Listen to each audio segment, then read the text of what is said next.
जय गुरुदेव। नाम किसका? प्रभु का पावन नाम। यह नाम नहीं इंसान का, यह काम नहीं इंसान का। जय गुरुदेव। बोध प्रदाता सदगुरु बंदहु बारंबार, और जिनकी कृपा कटाक्ष से दरसो सार वसार। प्रेमियों, ये सारा संसार, ये सारा हमारा आपका जीवन एक रहस्य है। अब इस रहस्य का खुलासा केवल सद्गुरु ही कर सकता है। बाकी संसार तो ऐसा भटका हुआ है कि उसको यथार्थ का ज्ञान ही नहीं है। सही तो यह है कि संसार में यहाँ जो भी कुछ आप लोग देख रहे हैं, असारा खलु संसारो, ये संसार असार है। असार माने ये सार नहीं है, ये सत्य नहीं है, ये वास्तविक स्वरूप इसका नहीं है। अब जैसे ये आप मकान देख रहे हैं, तो मकान जो है ये मिट्टी है, ईटा है, गारा है, सीख सीमेंट मोरंग बालू मिला करके तब एक ढांचा खड़ा किया गया, तब इसको मकान कहा गया। ये ढांचा हमेशा अपने मूल रूप में जाने के लिए हर क्षण तत्पर रहता है। आपका ये शरीर है, ये भी 5 तत्व है, पृथ्वी जल अग्नि वायु और आकाश। उन्हीं 5 तत्वों से शरीर आपका बना हुआ है, और वो 5 तत्व हमेशा प्रयास में रहते हैं कि मेरे मूल रूप में वापस आ जाए। और पलक झपकते ये शरीर जो है ये कब क्षणभंगुर है, ये तो परिवर्तनशील, हर क्षण इसमें परिवर्तन हो रहा है। संसार में जो भी वस्तु आप देख रहे हैं, इसमें हर क्षण परिवर्तन हो रहा है। ये सब नाशवान है, परिवर्तनशील है, क्षणभंगुर है, चलायमान है।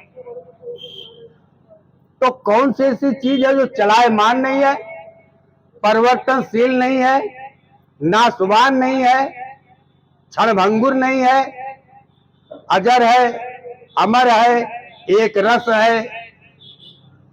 तो वो केवल चेतन जीव है, आत्मा है, या तो परमात्मा। यही 2 चीज जो है, इनका नाश नहीं होता है, इनमें परिवर्तन नहीं होता है, इनके अंदर न हर्ष है, न विषाद है, न सुख है, न दुख है। ऐसा कोई विकृति इन दोनों के अंदर नहीं है। ये सत्य है, ये कभी नष्ट नहीं होता। नष्ट होता है तो शरीर और ये संसार। लेकिन अब इस बात का कोई संत, कोई मुर्शिद, कोई सदगुरु ही बताएगा। अफसोस इस बात की है कि ये जीव कभी संत के यहां जाना नहीं चाहता। ये अपने मन से धर्म का पालन कर रहा है, जिसके जो अच्छा लगता है, जो समझ में आता है, जो सुविधाजनक होता है, वही आचरण ये अपना अख्तियार कर लेता है। जबकि सही है कि सत्य का मार्ग 20 नहीं है, एक मार्ग है। यथार्थ तक पहुंचने का रास्ता एक ही है।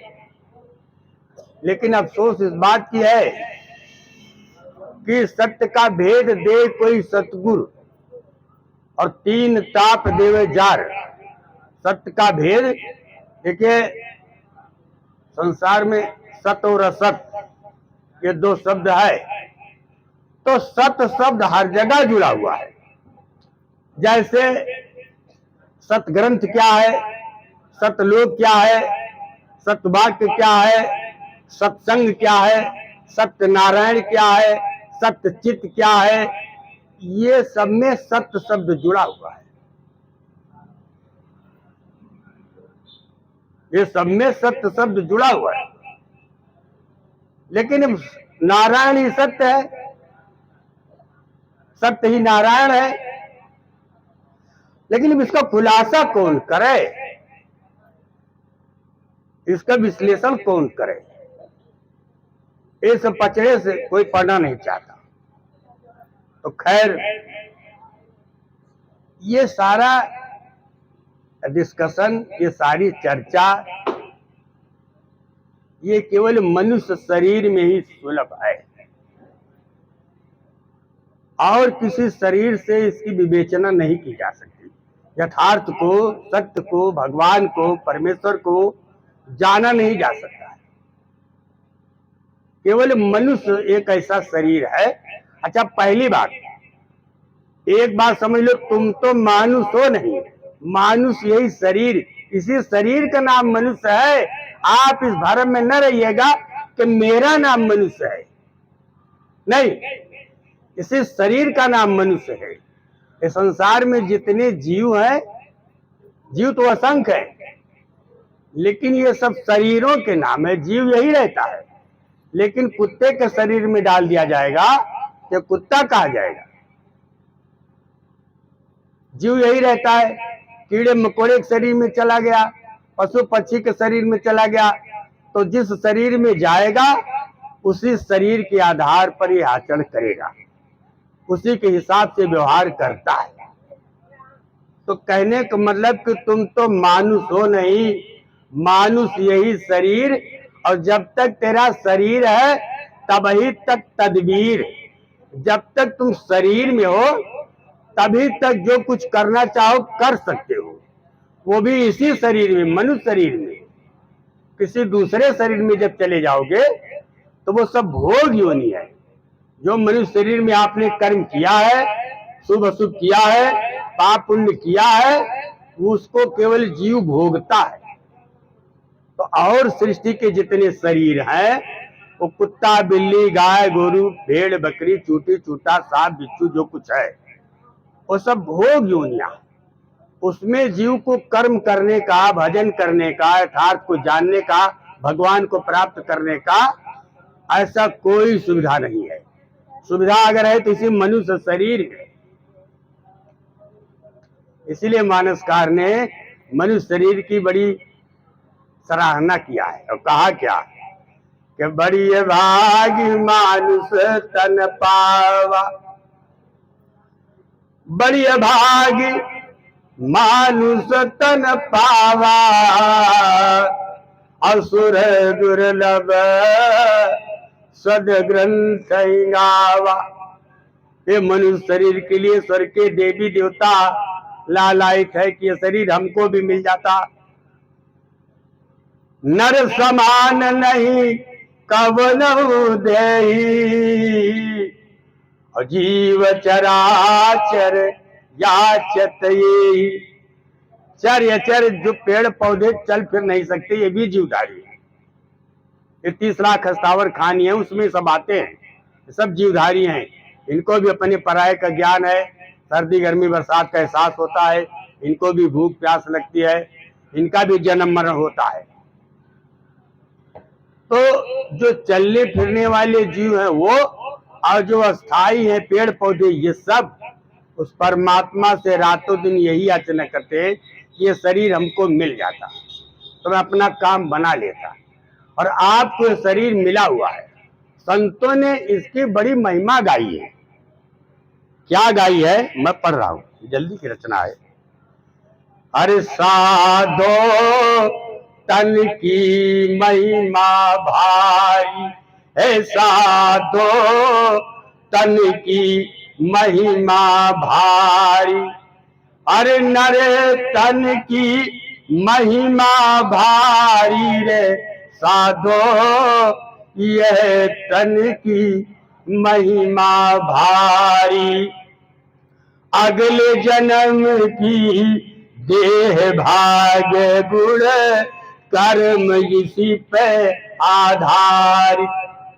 तुम्हारे अगले जन्म का शरीर कैसा रहेगा, भाग्य कैसा रहेगा, गुण कर्म कैसा रहेगा, खान पान कैसा रहेगा, चिंतन कैसा रहेगा, ज्ञान कैसा रहेगा, स्वभाव कैसा रहेगी, प्रवृत्ति कैसे रहेगी, तुम्हारे इसी शरीर से रचना हो रही है। यहां जैसा तुम्हारा ज्ञान होगा, खान पान होगा, चिंतन होगा, वैसे ही अगला शरीर तुमको मिलेगा। इसी शरीर से तुम्हारे अगले शरीर की रचना हो रही है। इसको कान खोल के खूब ध्यान से समझ लीजिए। एक एक लाइन इसमें बड़े महत्व की लिखी गई है। यहां अगर बिगाड़ोगे तो तुम्हारा अगला भी बिगड़ा बैठा है। अगर यहां बना लिए तो अगला अपने आप तुमको बना बनाया मिलेगा। और सुख दुख स्वर्ग नरक 84 इसी से निर्धारित, साधो तन की महिमा भारी। इसी शरीर से तुम्हें स्वर्ग जाओगे कि नरक जाओगे, अगला जन्म कैसा होगा 84 लाख में, कहां कहां कैसा दुख, कैसी यातना मिलेगी, सब इसी पर निर्धारित है। गोस्वामी जी ने लिखा है, यहाँ जीव कहीं जाता थोड़ी है, मरणोपरांत जीवात्मा फिर यही चली आती है।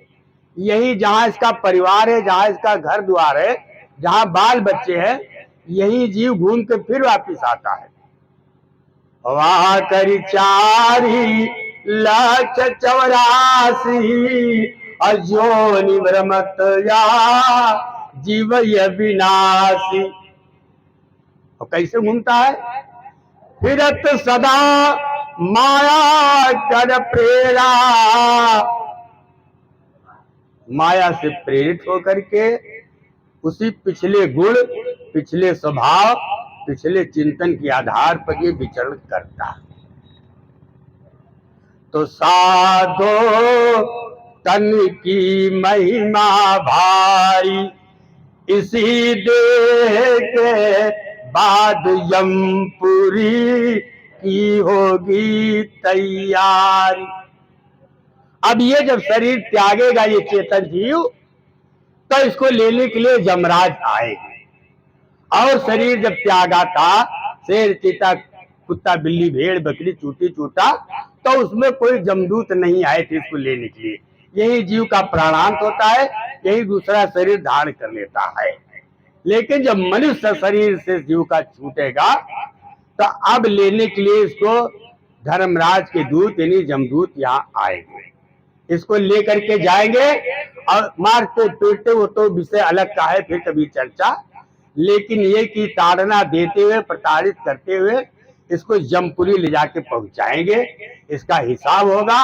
28 किस्म के बड़े बड़े नरक है, उसी नरक में इस जीव को डाला जाएगा। इसके बाद यही इसका नियम है।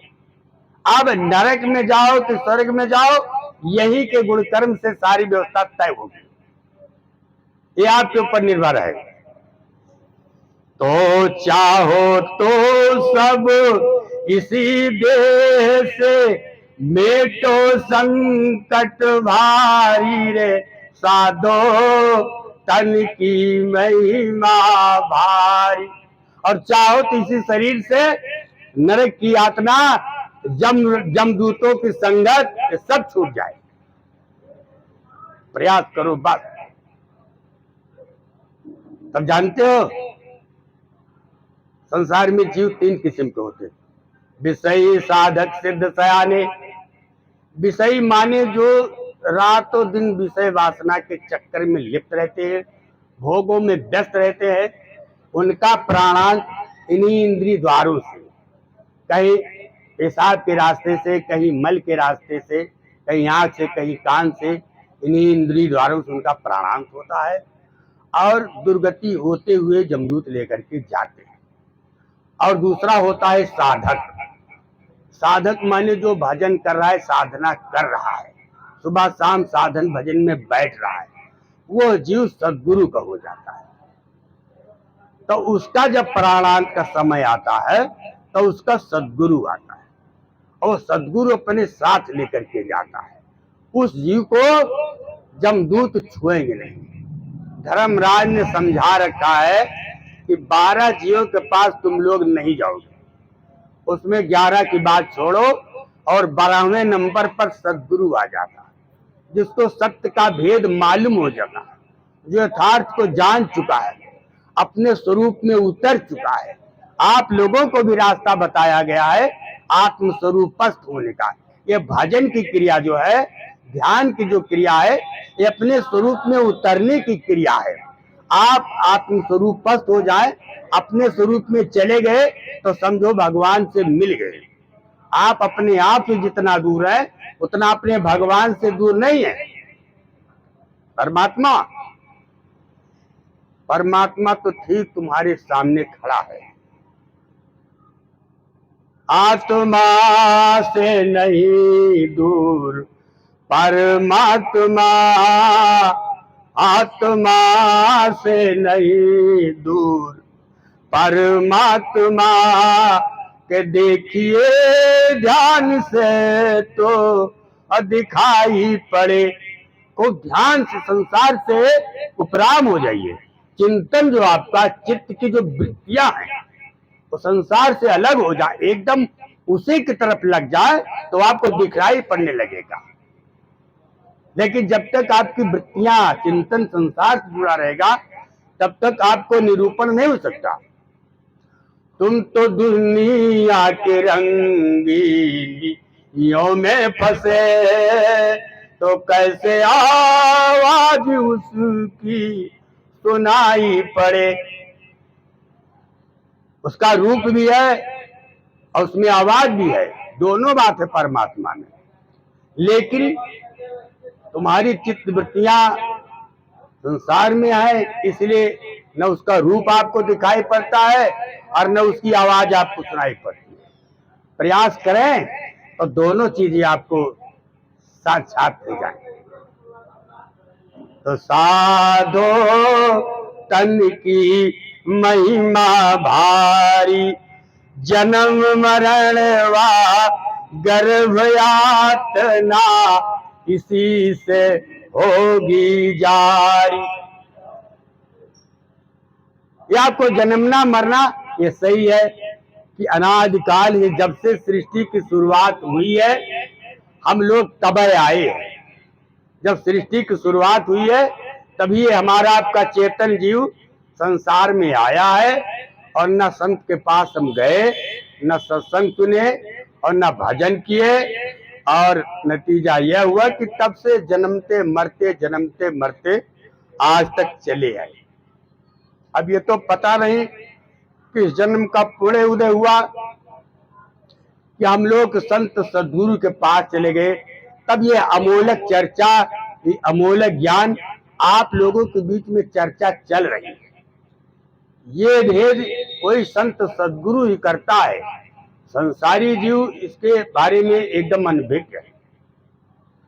तो कहने का मतलब इसी शरीर से तुम्हारे जन्म मरण की भी व्यवस्था तय होगी कि फिर तुम संसार में जन्म लेना चाहते हो, माँ के गर्भ में फिर उल्टा टंगना चाहते हो, या आवागमन से मुक्त होकर के संसार से परे, स्वर्ग नरक से परे सीधे सतलोक को निकल जाना चाहते हो। इसी शरीर से आपको तय कर रहा है। तो जन्म मरण वा गर्भ यातना इसी से होगी जारी। अरे अभी सवेरा चेत ले मूरख, कट जाए विपदा सारी रे। साधो तन की महिमा भारी। अभी कुछ बिगड़ा नहीं, जो तो संत सद्गुरु के पास चला गया तो चला गया, और जो नहीं गया है तो उसका परम कर्तव्य है कि यथार्थ को जानना चाहे, इन सारी समस्याओं से परे होना चाहे तो संत की शरण में चला जाए। ये बाबा उज्जैन वाले बाबा माँ कांजी महाराज का स्थान उज्जैन में है। वैसे घूम घूम करके महापुरुष, खैर अनादि काल से सारे महात्मा यही किए हैं कि घूम घूम करके जीवों को जगाने का, चेताने का काम किया है। उसी कड़ी में भी महापुरुष दुनिया के कोने कोने में, तमाम विदेशों में जा करके, तमाम देशों में भजन का रास्ता बताया है, जीव को मांसाहार से, नशा से मुक्त करने का प्रयास किया है। तो ऐसे इसी कड़ी में अभी ज्यादा इधर तो नेपाल में चल रहा कार्यक्रम, नेपाल तो दूर है, लेकिन इसी कार्तिक पूर्णिमा को आपके सीतापुर में महापुरुष आएगा। जो जिज्ञासु के अंदर भाव हो, विचार हो, तो चला जाए।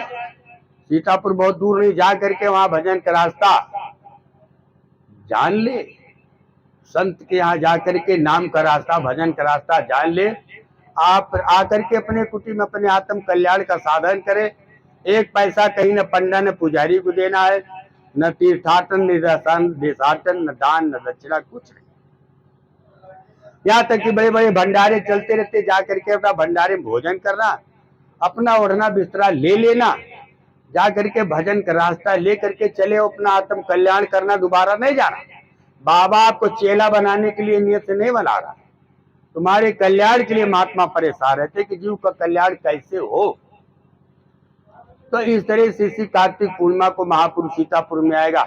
आप जा करके भजन का रास्ता ले लीजिए, आत्म कल्याण का साधन तलाश लीजिए, बैठ कर अपने चेतन जीव का कल्याण करिए। रहा शरीर का, संसार का, परिवार का कल्याण, वो तुम्हारा उसी पिछले शरीर से निर्धारित हो चुका है। ये शरीर जो मौजूदा तुम्हारा शरीर है, जो मौजूदा तुम्हारा समय है, जो परिवार है, जो बेटी बेटा है, ये सुख सुविधा है, ये तुम्हारी अब सब निर्धारित हो चुके, उसी पिछले शरीर से सब तय हो चुकी है। अब उसमें तुम कुछ नहीं कर सकते हो। जो विधना ने लिख दिया छठी रात के अंक कि राई घटे न तिल बढ़े, करे मन रहो निसंग। अब यहाँ तुम कुछ नहीं कर सकते। उपाद रूप लिंग शरीर तुम्हारे साथ लगा हुआ है और तुम उसी के आधार पर बर्ताव करोगे। पिछले शरीर से अगर सुख सुविधा का साधन कमा के आए हो तो यहाँ अपने आप तुमको सुख सुविधा का साधन मिल जाएगा। अगर पिछले जन्म में प्रयास नहीं किया है तो यहाँ कुछ भी कर डालो, तुमको सुख और शांति नहीं मिलेगी। कौन बेटा कौन पुत्र, तो सब पूरी व्यवस्था तुम्हारी निर्धारित हो चुकी है। मैंने ये पिछले का बता दिया और आगे का पहले तुमको बता दिया कि अगले शरीर की रचना, सुख सुविधा, सारी व्यवस्था इसी शरीर से तुम्हारी तय हो रही।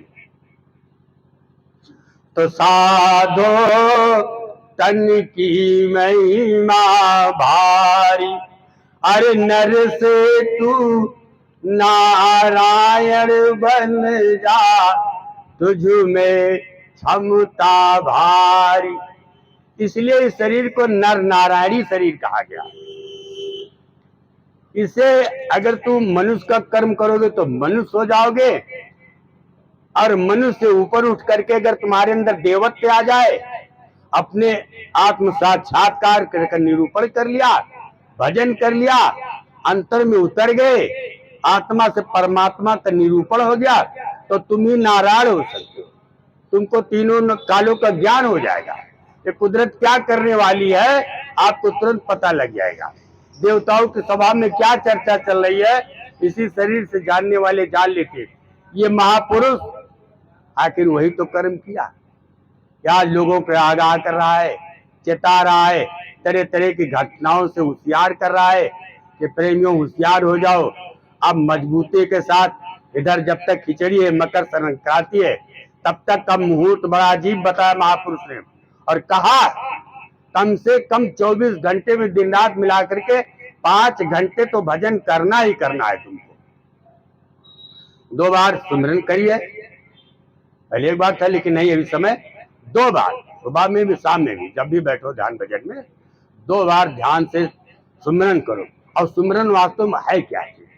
जैसे छोटे बच्चे को काका गागा पढ़ाया जाता है, काका गागा पहचान कराने के लिए उसमें का से कबूतर, खा से खरगोश, गा से गधा बना दिया जाता है, ताकि वो बच्चा उसी कबूतर है, खरगोश है, गधा है, उसी का निरूपण करते करते काका गागा पढ़ने लगता है। ऐसे सुमिरन जो है ये तुम्हारी प्राइमरी की किताब है, मन को एकाग्र करने का, किसी रूप पर रोकने की व्यवस्था है सुमिरन। अगर सुमिरन आपका पक्का हो गया, आप जिस नाम का सुमिरन कर रहे हैं, चित्त आपका उसी पर टिका रह जाए, तो इसके मन है कि इसका मतलब है कि तुम्हारे मन, तुम्हारे चित्त की भागदौड़ कम हो रही है। अब तुम्हें रुकने का तरीका मालूम हो गया है। और जब यहाँ तुम्हारा मन रुकने लगेगा तो ध्यान और भजन में भी तुम्हारा चित्त रुकने लगेगा। क्योंकि देखिए, भजन न शरीर करता है, न चेतन जीव करता है, और न मन करता है। मजे की बात देखिए, मन तो केवल एक भूमिका, एक रास्ता तैयार कर देता, बस एक ग्राउंड बना देता है, उसके बाद बगल हो जाता है। आगे का काम चित्त करता है। ये भजन है, ध्यान है, सुमरन, ये सारी क्रियाएं चित्त करता है।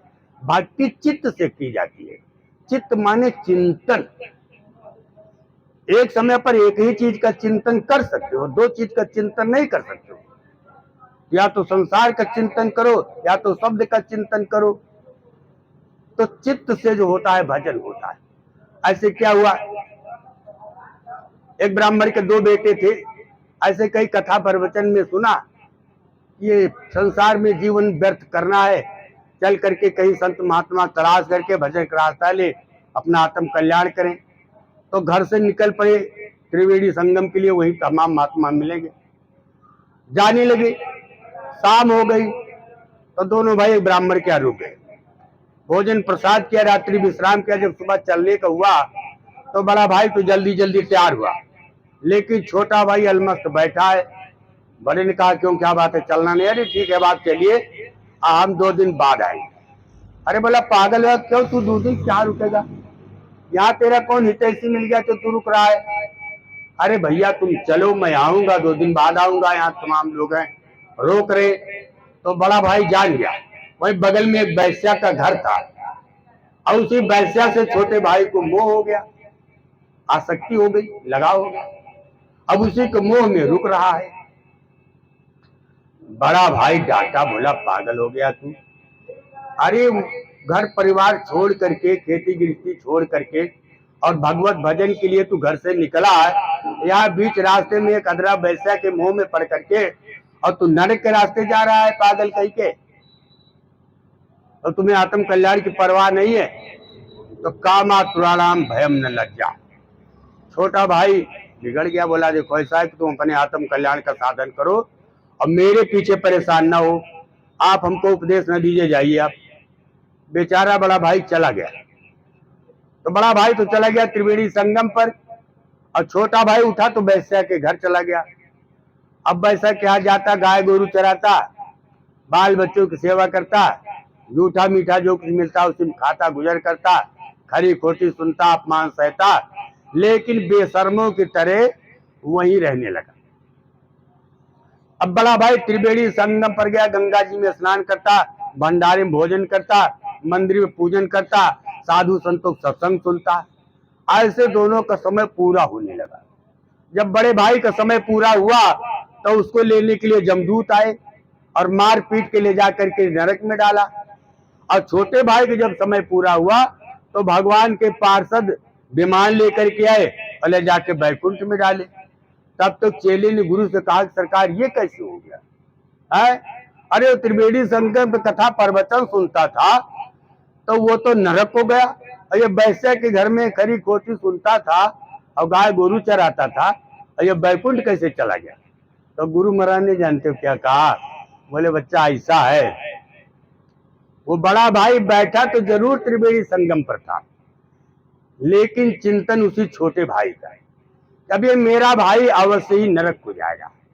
अब बताओ, ऐसे वैश्या के खेत में काम करता होगा, खरी खोटी सुनता होगा, समाज उसको दुत्कारता होगा, जूठा मीठा खाता होगा, अपमान सहता होगा, और कुत्ते की तरह से दुम हिला के वही पड़ा होगा। क्या बताऊं, ये मेरा भाई नरक हो जाएगा और कुछ नहीं। तो गुरु महाराज ने कहा, बेटा बैठा तो सत्संग में है, लेकिन चिंतन इसका वैश्या के घर के इर्द गिर्द घूम रहा है। तो जहां आसा तहां बासा, जहां का सारी जिंदगी चिंतन किया वहीं चला गया।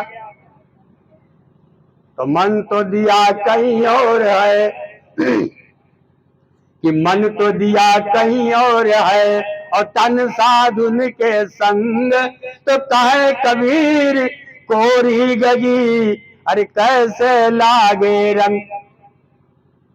अब वो छोटा भाई छोटा भाई वैश्या के खेत में तो काम कर रहा है, लेकिन अपने आप को धिक्कार रहा कि मैं क्या बताऊं, मैं भोगी नारकी एक वैश्या के मोह में फंस करके और यहाँ पड़ा हूं, और वो मेरा भाई धन्य होगा, गंगा जी में ब्रह्म मुहूर्त में स्नान करता होगा, मंदिर में पूजन करता होगा, साधु संतों के में कथा प्रवचन सत्संग सुनता होगा, भंडारे में भोजन करता, वो मेरा भाई धन्य है, वो बैकुंठ को जाएगा। अब मैं निकला निरा भोगी नारकी मनमुखी विषयी विकारी, बताओ ये गति का। तो इस तरह से वो जहां का चिंतन किया तहां निकल गया। तो प्रेमियों चिंतन ही मुख्य है। महाराज जी का भी प्रयास है, ये भजन नहीं कर पाएंगे तो कोई बात नहीं, लगाए रहो भजन में, रोज के रोज हर पूर्णिमा को नया से नया कानून निकालते रहो, इनको चित्त से जोड़े रहो। ये कहीं गुलाबी से इनको जोड़े रहो, कहीं गुलाबी धागे से जोड़े रहो, कहीं झंडे से जोड़े रहो, कहीं नामधुनी से जोड़े रहो, कहीं साधना शिविर से जोड़े रहो, कभी सेवा से जोड़े रहो। ऐसे किसी न किसी तरीके से इनका चिंतन गुरु के प्रति लगाए रहो। बस जब चिंतन से जीव जुड़ा रहेगा तो अपने आप भगवान के धाम को निकल जाता। तो साधो तन की महिमा भारी, तो नर से तू नारायण बन जा, तुझ में क्षमता भारी। अरे भजन करो प्यारे आराम से, अरे मुक्ति के अधिकारी रे, साधो तन की महिमा भारी। मुक्ति जितनी आसान चीज है, उतनी संसार में कोई वस्तु आसान नहीं है। मुक्ति का माने होता मुक्त हो जाना, आजाद हो जाना। लेकिन सबसे पहले हमको ये जानकारी करना है कि मेरे पीछे बंधन क्या लगा है जिससे मुझे आजाद होने की बात कर रहे हैं। हमें किस चीज से आजाद होना है? मुक्ति मुक्ति मुक्ति माने कोई बंधन बांधा हो मेरे पीछे, वही बंधन मेरा खुल जाए तो मैं मुक्त हो गया। बड़ा अफसोस की बात कि मुक्ति की बात तो सब करता है, लेकिन बंधन कौन बांधा गया मेरे पीछे, इसके बारे में कोई नहीं बताता। जब बंधन की जानकारी हो जाए तो बंधन खोलने का प्रयास किया जाए। तो प्रेमियों एक बात बता दें, बंधन हमारे आपके पीछे इतने असंख्य हैं कि उनको तुम गिन नहीं सकते, इतना महीन है कि उसको तुम देख नहीं सकते, और इतना मजबूत है कि सारी जिंदगी नहीं कई कई बार जन्म लो तब भी उसको तुम तोड़ नहीं सकते। अब बताओ समस्या पे तब तो पेचीदा है, दिखाई भी नहीं पड़ेगा, अब मजबूत इतना है कि कई जन्म जन्म में तोड़ नहीं सकते हैं। तो क्या जाए? इसके लिए संतों ने रास्ता निकाला। कहा क्या कि जैसे लोहार लोहा को कूटत आहन फूंक लगावे। लोहा बड़ी कड़ी वस्तु होता है, लेकिन भट्टी पे चढ़ा दिया, गर्म कर दिया, और जब गर्म हुआ तो हथौड़ी से चाहे जैसा चाहता है, हसिया है, खुरपा है, चिमटा है, चिमटी है, करछुल कढ़ाई है, जो चाहे वही बना दिया। जब लोहा गर्म हो जाता है भट्टी पर तो नरम हो जाता, जैसा रूप चाहा वैसे बना दिया। ऐसे ये मेरा अंतःकरण, सारा स्वभाव, सारा चिंतन, सारे गुण कर्म, अच्छाई बुराई, जो कुछ भी कर्मकांड अंतःकरण में रचना होती है। अंतःकरण का मुखिया मन है। हम मन से ही बंधे हैं और मन से ही मुक्त होना है। जीव को मुक्त करने की जरूरत नहीं, जीव तो मुक्त गति में है ही है। बंधन संसार में यहाँ केवल मन का है। हम लोग मन से बंधे हैं और मन से हमको मुक्त हो रहा है। संसार में सारा बंधन जो है मन का बंधन। अब मन का बंधन जैसे ध्यान दीजिए, अब जैसे दाल में नमक एक निर्धारित है कि न इससे कम हो न इससे ज्यादा हो, ये एक बंधन। जो साधक होगा, जो साधना करता होगा, जो इंद्रिय को अपने साध चुका होगा, अभी अलग अलग चैप्टर तमाम कहाँ तक हम लोग चर्चा करेंगे, 1 घंटे 2 घंटे की बात रहती है, इसमें कितनी बात की जाए। और सही है कि हम लोग भजनानंदी हैं, हम लोगों को पर्याप्त सत्संग मिलना चाहिए। ये इंद्रिय की साधना होती है, इंद्रियां सध जाती हैं, और सध जाने के माने जब मन सध गया तो इंद्रिय क्या, इंद्रिय तो जड़ है। अब जैसे नमक कम ना हो ज्यादा ना हो, उतने होना चाहिए। उससे कम हो गया तो मन बिगड़ेगा, ज्यादा हो गया तो भी मन बिगड़ेगा। लेकिन अगर मन आपका सध गया है तो वो कुछ नहीं बोलेगा। वो कम होगा तो भी वाह वाह, ना होगा तो भी वाह वाह, और बहुत ज्यादा होगा तो पानी डाल लेगा। वो अपने ढंग से उसको छुदा कुकरी को कौरा देना है तो देना है। वो जान रहा है कि नमक से तो हमको पेट भरना नहीं, पेट तो हमको रोटी से भरना है। तो नमक रहे तो वाह वाह, न रहे तो वाह वाह, वो आराम से शांति से खाता चला जाएगा, क्योंकि उसकी इंद्री साधित हो चुकी है, सध गई है। तो उसकी चेष्टा बहुत ज्यादा उस पर नहीं रहेगी कि नहीं नमक नहीं तो हम खावे नहीं करेंगे, या ज्यादा हो गया तो थाली पटक देंगे, नहीं। तो इस तरह से मन का सारा बंधन है। और जब मन सध जाता है तो सारे साधन अपने आप सध जाते। तो जैसे लोहार लोहा को कूटत आहन फूंक लगावे, और तैसे ही चोट पड़े घट भीतर।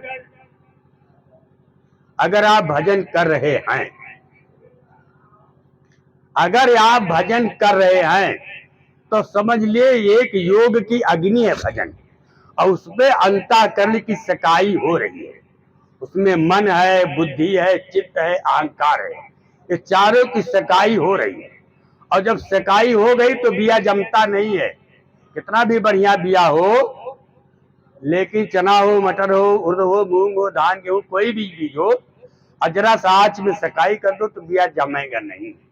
ऐसे ही अगर वो भजन कर रहा है, वास्तव में चित्त से शब्द का निरूपण कर रहा है, तो अंतःकरण की सकाई हो जाती है। तो अंतःकरण जो है फिर अंकुरित नहीं होता, पिछली उसमें अवधारणा धीरे धीरे मर जाती है। नहीं, मैं इतने नमक खाता था, मैं इतने दिन से तंबाकू खाता चलाया हूं, मैं छोड़ नहीं सकता, नहीं। वो सारी पिछली अवधारणा है उसकी मर जाती है, वो नई जिंदगी शुरू हो जाती है। विवेक के आधार पर जीने का तरीका मालूम हो जाता है और विवेक संपन्न होने लगता है। तो तैसे ही चोट पड़े घट भीतर, माया रहन न पावे। माया नहीं रहने पाती, और तो बात। तो प्रेमियों, इस तरह से इसी शरीर से भजन करके और तुम आराम से, आवागमन से, जन्म मरण से, गर्भ की यातना से, 84 लाख योनि से, सब किसी से भी छुट्टी पा सकते हो, केवल इसी शरीर से। इसमें तुम्हारी ज्यादा काबिलियत नहीं है, मैं काबिलियत तुम्हारे शरीर की बता रहा हूं। ये शरीर जितनी देर के लिए है, जितनी देर आप इस शरीर में है, उतनी देर आप मनुष्य कह लीजिए, चाहे साहब कह लीजिए, चाहे दरोगा थानेदार कह लीजिए, चाहे डीएम कमिश्नर कह लीजिए, चाहे पंडित जी, शुक्ला जी, तिवारी जी, दुबे जी, मौर्य जी, जो मकाल सो कह लीजिए। और जिस दिन शरीर से चेतन जीव अलग हो गया, उसी के शरीर के साथ साथ सारी पद प्रतिष्ठा, सारी मान मर्यादा खत्म हो जाएगी। ये सारा खेल शरीर का है बस तुम्हारे। आगे इसी देह से प्रभु मिलेगा, और इसी में माया ममता। इसी शरीर से भगवान को प्राप्त कर सकते हो, और संसार में कुत्ता, बिल्ली, शेर, चीता, भालू, बाघ, उस शरीर से भगवान को नहीं प्राप्त किया जा सकता। अरे विषय विकार इसी में व्याप, दैहिक दैविक चिंता रे, साधो तन की महिमा न्यारी। इसी शरीर में क्रोध है, लोभ है, मोह है, ईर्ष्या, द्वेष, अहंकार, ये भी इसी में व्याप्ता है। आपका कुत्ता है, उसको 4 डंडे मारो तो चिल्ला के जाएगा, लेकिन फिर बुलाओ तो रोटी खाएगा। ऐसा नहीं कि नहीं हम का मारे, हम इनके दिन रोटी न खाओ, ऐसा नहीं है। आपका बेटा हो, मारने कौन का है, खाली उसको डांट दो तो वो पता लगा कि 6 महीना आपसे बात नहीं करेगा। तो पाला पोसा है, पढ़ाया लिखा, शादी ब्याह किया, लेकिन कड़ा शब्द डांट दिया, बेटा आपसे बात नहीं करेगा। क्या हो? क्योंकि वो मनुष्य है, वो अहंकारी है, लेकिन एक बेटा है, उसके पास अहंकार नहीं है। तो जो विषय है, विकार है, ये सारी बुराइयां माया और ममता, जड़ता, ये भी के अंदर व्याप्त है और शरीर में नहीं है। लेकिन क्यों हम लोग इसका दुरुपयोग करते हैं? हम लोग औषधि है, ये क्रोध, लोभ, मोह, ईर्ष्या, अहंकार, ये खराब नहीं है, ये औषधि है। लेकिन इनका जैसे दवा है तो उसकी एक लिमिट खुराक होती, उतने सेवन किया जाए, ऐसे इनका लिमिट है, उतने इनका इस्तेमाल किया जाए। जैसे अभी आपका अहंकार है, अब अहंकार के देखिए, अब बड़े भाई क्या शादी पड़ी है, छोटे भाई से दुश्मनी है, वो छोटे भाई से कहने नहीं जाएंगे, सारी दुनिया को न्योता देंगे, हाथ जोड़ेंगे, भैया घंटा दर्शन देहा पहुंचा, सबसे कहेगा, लेकिन अपने भाई से नहीं कहेगा, क्योंकि उसका अहंकार रोक रहा है। यही गलती थी, अहंकार का उसने निगेटिव प्रयोग किया है। अहंकार की यही जरूरत थी, उसको अपने स्वाभिमान पर लात रख करके, देखते कितना बड़ा आईडी था, अहंकारी था, अहंकार को अपने हवा देता और जाकर के सबसे पहले अपने भाई को कहता, भैया जो उनको गलती हो गए, लेकिन हमारी इच्छा है कि चला पहुंचा रहा, तो वो चला था। लेकिन मैंने अहंकार का गलत इस्तेमाल किया, उसको जहां लगाना था वहां मैंने नहीं लगाया, और जहां नहीं लगाना था वहां लगा दिया।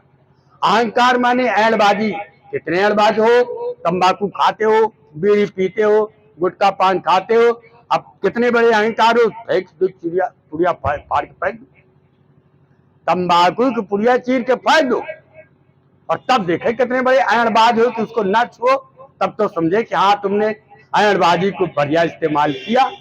लेकिन नहीं, हम लोग, इनका अहंकार है, क्रोध है, लोभ है। अब लोभ है, लोभ के माने भजन की लालसा हमारे अंदर हरदम होनी चाहिए, लेकिन नहीं, तो यहाँ मैंने उसका प्रयोग नहीं किया, दूसरे के नोच नोच धरे काएं, उसका प्रयोग मैंने कर लिया। तो ये सब औषधियां हैं, इनका कहाँ कितना इस्तेमाल करना चाहिए, ये विवेक संपन्न व्यक्ति तुरंत उसका निरूपण कर लेता। तो साधो तन की महिमा भारी, के बिना सतगुर कुछ नहीं होगा, काहे को मत मारी। ये सब सुलभ तब हो जाएगा जब जीव सदगुरु की शरण में चला जाएगा। ये सारा पाठ, ये सारा सिलेबस, ये सारा ज्ञान, ये सारी चर्चा, ये सदगुरु के दरबार की हो रही है आपके यहाँ। ये किसी सदगुरु की दया है कि आपके यहाँ ये वार्ता चर्चा चल रही है।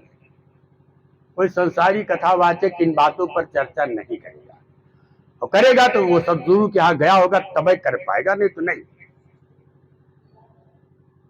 ये सदगुरु की चर्चा है, सदगुरु का देन है कि बिन सतगुर कुछ नहीं होगा, काहे को मत मारी। हरिदास केसरी खोज गुरु पूरा, मिट जाए चिंता सारी रे, साधो तन की महिमा भारी, अरे साधो तन की महिमा भारी। तो प्रेमियों, कुल मिलाकर के बड़ी भागी मानुष तन पावा, असुर दुर्लभ सदग्रंथ ही गावा। साधन धाम इसके अंदर दो मुख्य खास बात है शरीर के अंदर। ये तो जो बताया, लेकिन दो खूबी इसके अंदर विशेष करके कि साधन धाम मोक्ष कर द्वारा। साधना इसी शरीर से की जा सकती। क्यों?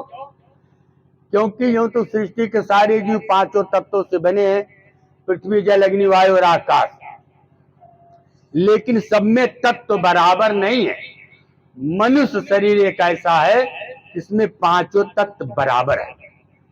सबसे मुख्य तत्व है आकाश तत्व। मनुष्य शरीर में आकाश तत्व है और आकाश तत्व से विवेक की रचना होती है। विवेक क्या है? बुद्धि तो सारे जीव के पास होती है।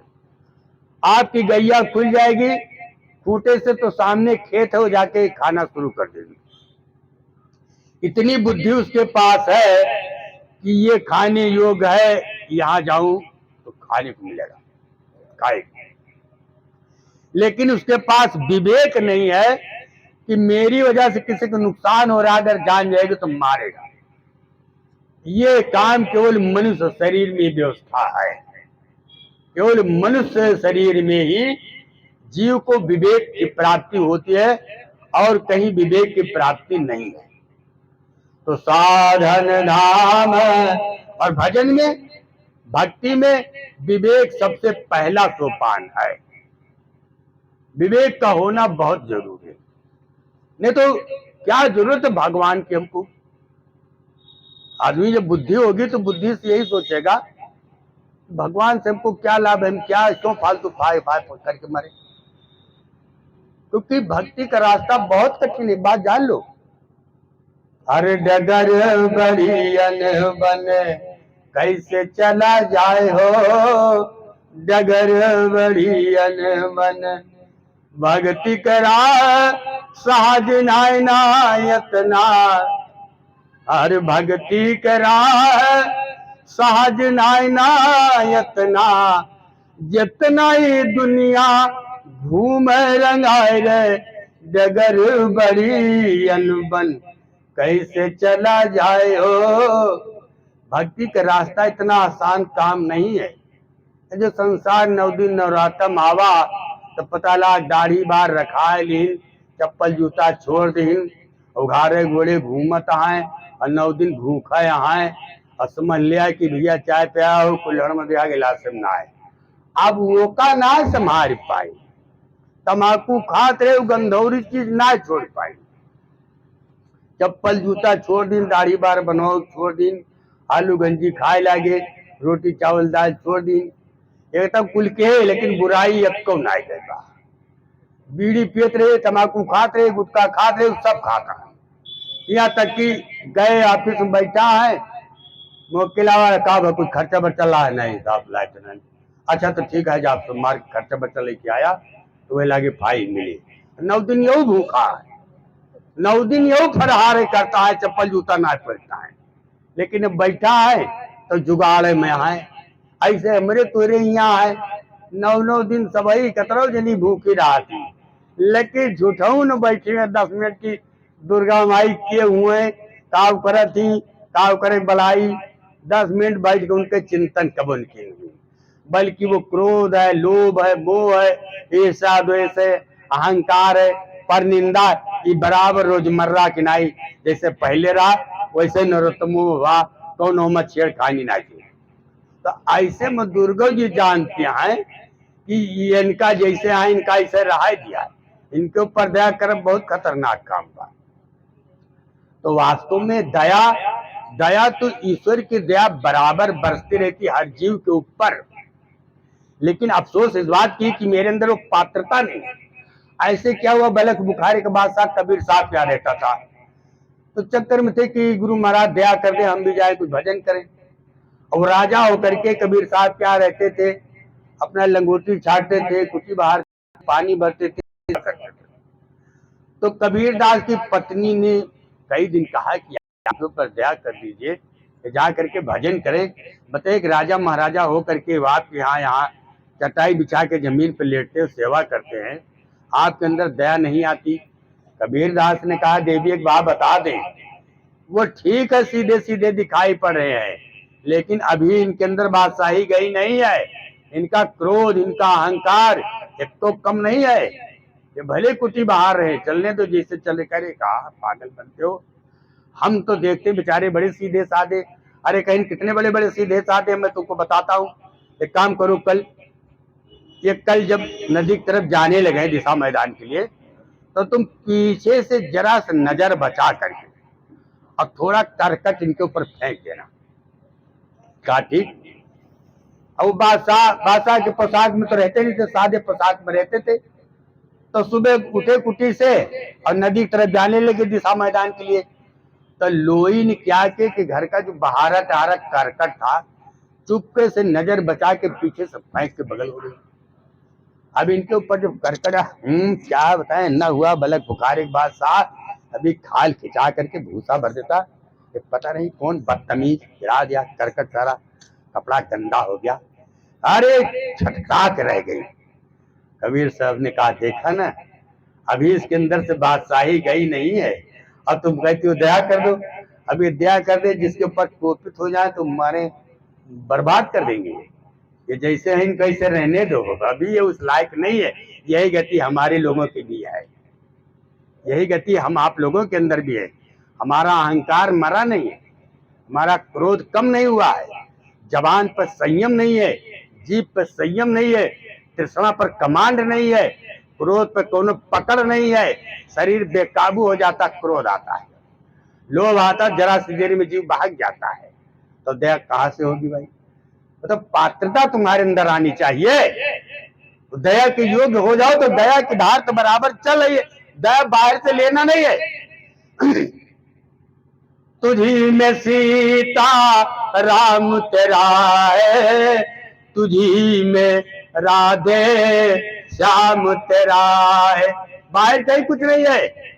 समय कम है, नहीं तो इस पर चर्चा होती।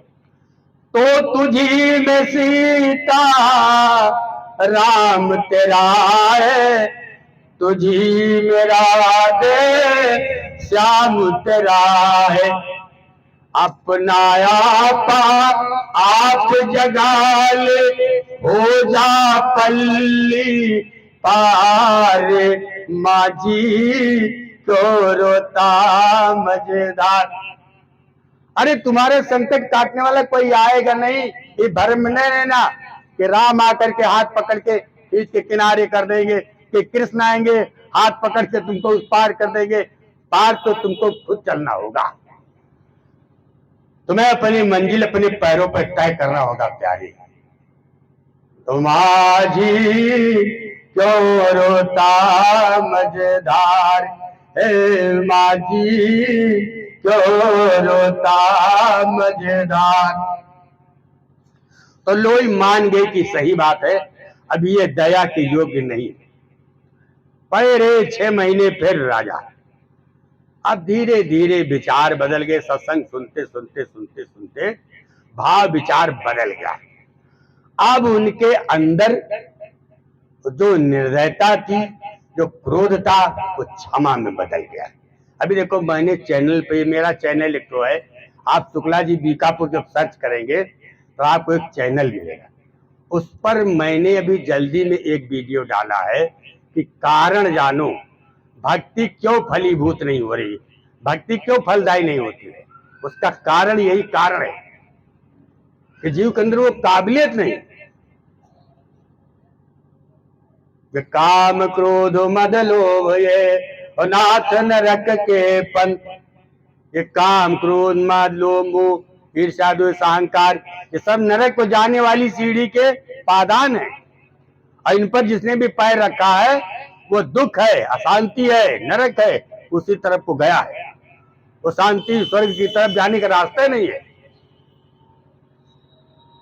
शांति की तरफ जाने का रास्ता जो है वो शील, क्षमा, संतोष, विरह और विवेक, उन्हीं के जुड़वा भाई है। वही जो रूपांतरित होता है तो ये रूप आ जाता है। जब क्रोध कमजोर पड़ता है तो क्षमा उसका स्थान ले लेती है। जब लोभ कमजोर होने लगता है तो संतोष उसका स्थान लेने लगता है। मद जब कम होने लगता है तो विरह उसका स्थान लेने लगता है। तो उसी को जुड़वा भाई है। जब भजन करोगे ये सारी बातें तुम्हारे अंदर आने लगेगी। तो धीरे धीरे राजा को 6-7 महीने और बीत गए। तो कबीर साहब ने कहा अब एक काम करो, नजर बचा के कल इसके ऊपर मैला डाल देना। वो ऐसे किया। लोई सुबह जब राजा जाने लगा नदी पर दिशा मैदान के लिए शौच कर्म करने के लिए, तो नजर बचा के लोई ने थोड़ा कचरा दूर से फेंक दिया। राजा के ऊपर सर से लेकर के पूरे कपड़े पर गंदगी पड़ गई। देखा राजा, कुछ बोला नहीं। जाने दो, हो गया होगा, किसी ने फेंक दिया होगा, अभी तो अंदर में भरी है तो क्या झगड़ा करना, हो गया होगा किसी से। कबीर साहब ने कहा देखो इसका अहंकार अब मर गया, अब इसको ज्ञान हो गया है। तब राजा के ऊपर कबीर साहब ने दया किया है, और दया किया तो राजा फिर घर नहीं गया वापस। जब दया हो जाती है जीव के ऊपर तो फिर जीव भोगों से अलग हो जाता है, संसार से उपराम हो जाता है, फिर वो भोग की कामना खत्म हो जाती है। आखिर में राजा गया, एक नदी के किनारे कुटी बना करके वहीं रहने लगे, वहीं बैठ करके भजन करने लगे, और वही कुटी में बैठ करके टोपी सीते थे, उसी टोपी को बेच करके अपने पेट की व्यवस्था करते थे। तो उधर राजनी को, मंत्री को, सबको पता लगा कि राजा साहब फला जगह रहते हैं। सब के सब आए, रोने धोने लगे कि आप यहाँ कहाँ जंगल में पड़े हैं, आप चलिए, आप अपना राज का संभालिए। राजा देखो ऐसा है, अब मैं इतनी बड़ी दुनिया का बादशाह हो गया हूँ, उसको छोड़ करके अब वो छोटे से राज्य का राजा बनने के लिए मैं नहीं जाऊंगा। अब उनकी बात किसी के समझ में नहीं आ रही थी कि किस शाही की बात कर रहे हैं, किस राज दरबार की बात कर रहे हैं। अब वो बलक बुखारी के बादशाह बोला देखो ऐसा है, अब तुम लोग जाइए, हमको बेकार परेशान न करो।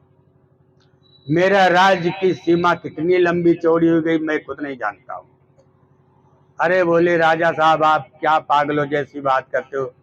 बोले अगर पागलों जैसी बात है तो राजा टोपी सी रहा था, सुई तोड़ा, लाल लाल धागा लगा था, उठा के नदी में फेंक दिया। बोला ये सुई मेरी ला करके दे दो तो मैं वापस चला चलूंगा।